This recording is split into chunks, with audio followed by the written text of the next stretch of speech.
Assalamualaikum warahmatullahi wabarakatuh. Perkenalkan, saya mahasiswi Teknik Industri PMK Trans Jawa Timur.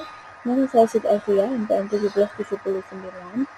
Pada kesempatan kali ini, saya akan menjelaskan tugas dari mata kuliah Sistem Dinamis yang diampu oleh Bapak Dwi Sukma dan Nuryanto STMT. Izinkan saya memulai presentasi Sistem Dinamis perawatan mesin konveksi.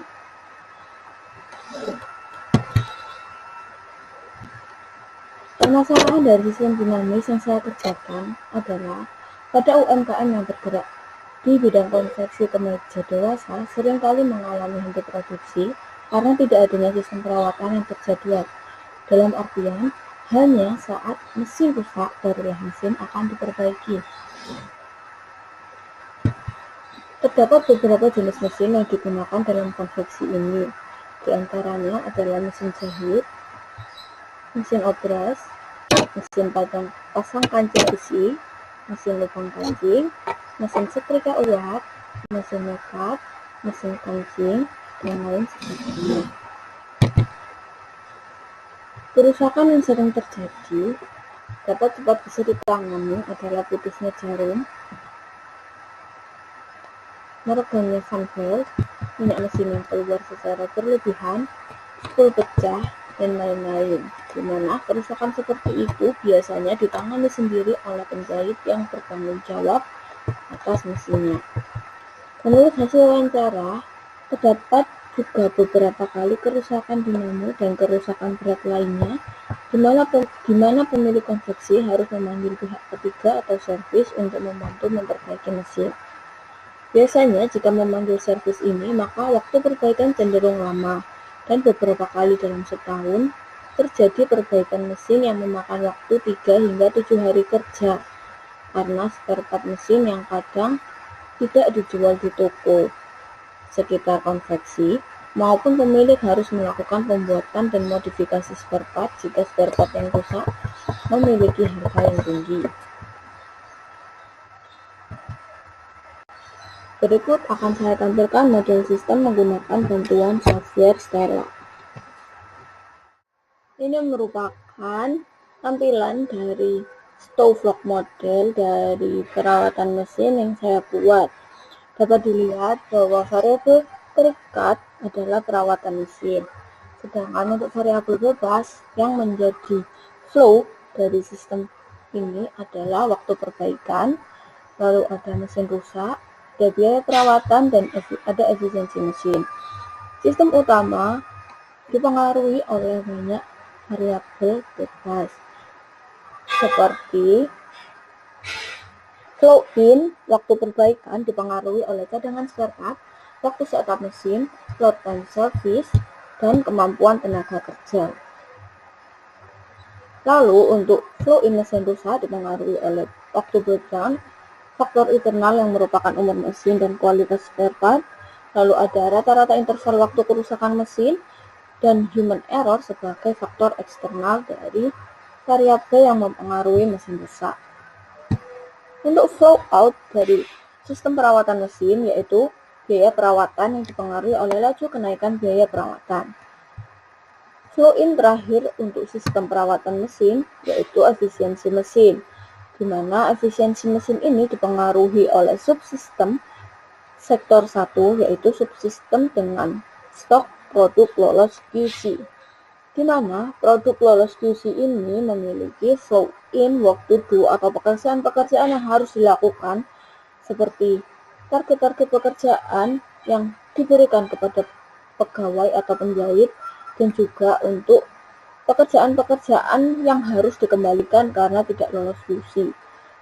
Produk lolos QC memiliki flow out produk tidak lolos QC yang dipengaruhi langsung dan produk bisa diperbaiki. Karena beberapa produk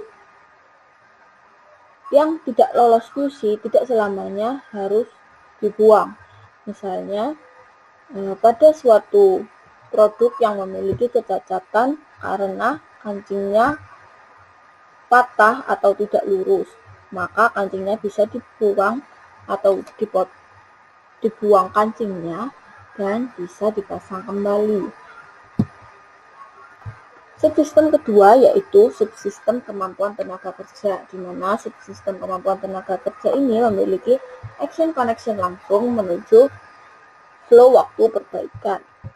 Kemampuan tenaga kerja dipengaruhi flow in modifikasi dan pengalaman, dan dipengaruhi flow out kesehatan tenaga kerja. Setelah pembuatan model, maka model harus di-run. Dapat dilihat bahwa model dapat di-run, lalu akan menghasilkan output seperti grafik dan tabel. Seperti ini. Pada grafik dapat dilihat bahwa perawatan mesin setiap bulannya terus mengalami kenaikan.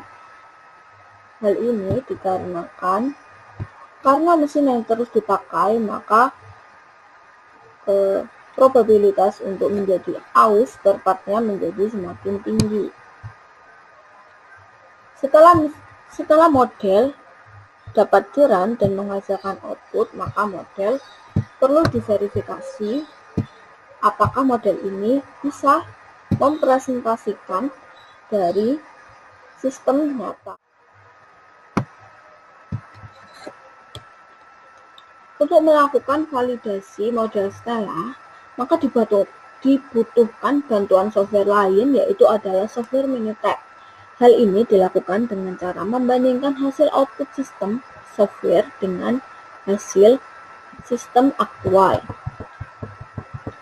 Setelah dilakukannya per-bit test pada software Minitab didapatkan jika p-value adalah 0,7, di mana p-value ini lebih besar dari alfa, yaitu 0,05 atau 5%, sehingga model pada simulasi dapat dinyatakan mampu mempresentasikan sistem nyata.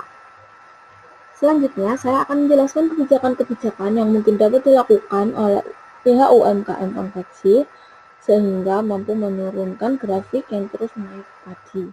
Kebijakan-kebijakan yang mungkin dapat diterapkan oleh UMKM konveksi yaitu yang pertama, dengan meningkatkan kualitas data saja. Yang kedua, dengan menurunkan nilai human error. Yang ketiga, dengan mengadakan preventive maintenance. Dan kebijakan yang keempat adalah dengan mengkombinasikan kebijakan kedua dan tiga, yaitu mengadakan preventive maintenance dan menurunkan nilai human error.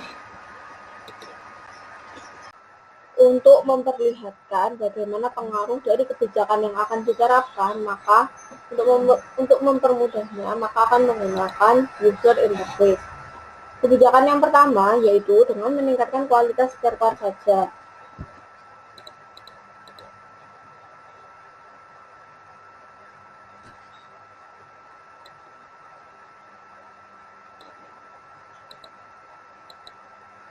Setelah di-run, maka hasilnya tidak menunjukkan perbedaan yang signifikan jika hanya meningkatkan kualitas spare part saja. Lalu kemudian untuk kebijakan yang kedua, mengembalikan dulu kualitas spare part-nya, lalu menerapkan penurunan nilai human error. Nilai human error dikurangi karena beberapa kerusakan disebabkan oleh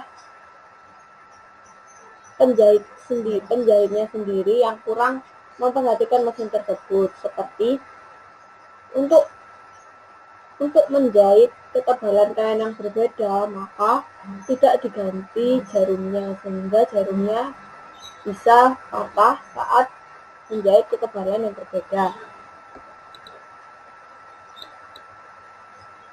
Setelah di-run dapat dilihat bahwa perawatan mesinnya mengalami perubahan yang cukup signifikan, yaitu terjadi penurunan pada perawatan mesin.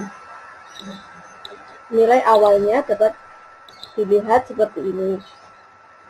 Grafiknya terus naik sampai ke angka 10,32 pada tabel. Namun saat diturunkan nilai human error-nya menjadi 0,4, maka pada tabel dapat dilihat nilai dari perawatan mesin turun menjadi 9,32. Lalu kita kembalikan dulu human error-nya menuju ke posisi awal dan menerapkan kondisi atau kebijakan ketiga, yaitu dengan mengadakan planning preventive maintenance. Hal ini yang dimaksudkan dengan preventive maintenance planning-nya ini adalah beberapa penjahit saat datang itu tidak melakukan cek mesin terlebih dahulu. Seperti saat datang pertama kali yang diambil adalah pekerjaannya dan langsung menjahit, tidak melakukan cek kondisi dari mesin tersebut. Apakah mesinnya memiliki minyak yang berlebihan, apakah jarumnya sudah lama tidak diganti, atau dinamonya dalam kondisi yang prima. Lalu, planning preventive maintenance jika dilakukan 2 hari dalam sekali saja, maka nilainya dinaikkan menjadi 3.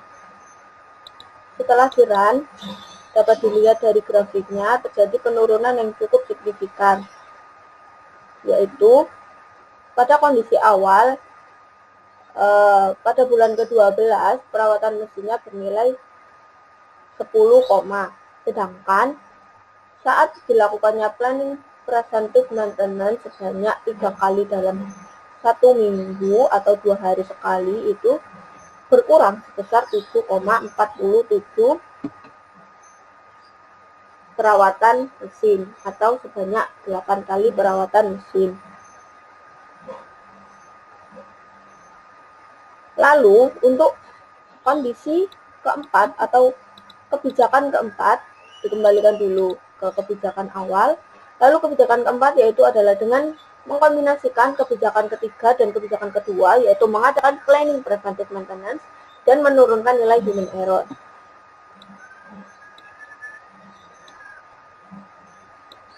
Jika nilai atau value planning preventive maintenance dinaikkan dari angka 1 menjadi angka 3 dan nilai human error 0,7 diturunkan menjadi 0,5, maka setelah di-run dari kondisi awal 10, maka hasil untuk kebijakan yang keempat adalah sebesar 7,27. Sehingga dapat disimpulkan jika kebijakan yang pertama mungkin tidak dapat dilakukan karena tidak menjadi signifikan yang perbedaan yang signifikan. Sedangkan untuk kebijakan ketiga dan keempat dapat dilakukan, yaitu dengan cara mengadakan planning preventive maintenance dan menurunkan nilai human error. Sehingga perawatan mesin dapat dikurangi. Demikian presentasi tugas yang dapat saya sampaikan. Kurang lebihnya mohon maaf. Terima kasih atas perhatiannya. Wassalamualaikum warahmatullahi wabarakatuh.